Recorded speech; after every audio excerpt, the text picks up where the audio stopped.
ইনকিলাব মঞ্চের মুখপাত্র ও ঢাকা-৮ আসনের সম্ভাব্য স্বতন্ত্র প্রার্থী শরীফ ওসমান হাদীকে গুলি করে হত্যা চেষ্টায় ব্যবহৃত মোটরসাইকেলের মালিক মোহাম্মদ আব্দুল হান্নানের ৩ দিনের রিমান্ড মঞ্জুর করেছেন আদালত।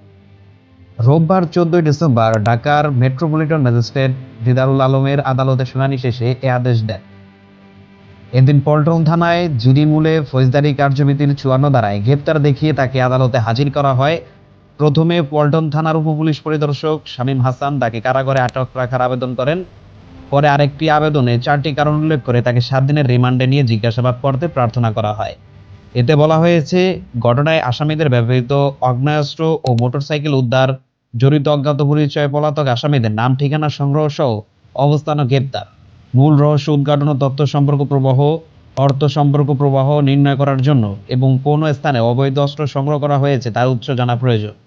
আবেদনে আরও বলা হয়, আসামি হান্নানকে র‍্যাব দিয়ে আটক করে পল্টন মডেল থানায় সোপর্দ করেন গত ১২ ডিসেম্বর দুপুর ২টা ২৪ মিনিটে।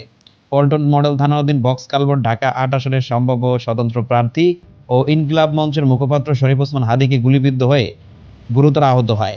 তিনি বর্তমানে মুমূর্ষু অবস্থায় এবারকের হাসপাতালে ভর্তি থেকে চিকিৎসাধীন আছেন। পরে ঘটনাস্থলে আশপাশের সিসি ক্যামেরার ফুটেজ পর্যালোচনা করে দেখা যায়, শরীফ ওসমান হাদী ও তার সঙ্গীর ব্যক্তি ব্যাটারি চালিত অটোরিকশা যোগে যাওয়ার সময় অজ্ঞাত পরিচয় ২ সন্ত্রাসী একটি মোটরসাইকেলে এসে ওসমান হাদীকে লক্ষ্য করে আগ্নেয়াস্ত্র দিয়ে হত্যার উদ্দেশ্যে গুলি করে। গুলিতে হাদী গুরুতর রক্তাক্ত জখমপ্রাপ্ত হন। সিসি ক্যামেরার ভিডিও ফুটেজ র‍্যাব জানতে পারে, সন্ত্রাসীদের ব্যবহৃত মোটরসাইকেলের রেজিস্ট্রেশন নম্বর ঢাকা মেট্রো ল ৫৪৬৩৭৫। পরবর্তীতে র‍্যাব বিআরটিএ কর্তৃক মালিকানা যাচাই করে মোটরসাইকেলের মালিক মোহাম্মদ আব্দুল হান্নান হিসেবে চিহ্নিত করেন।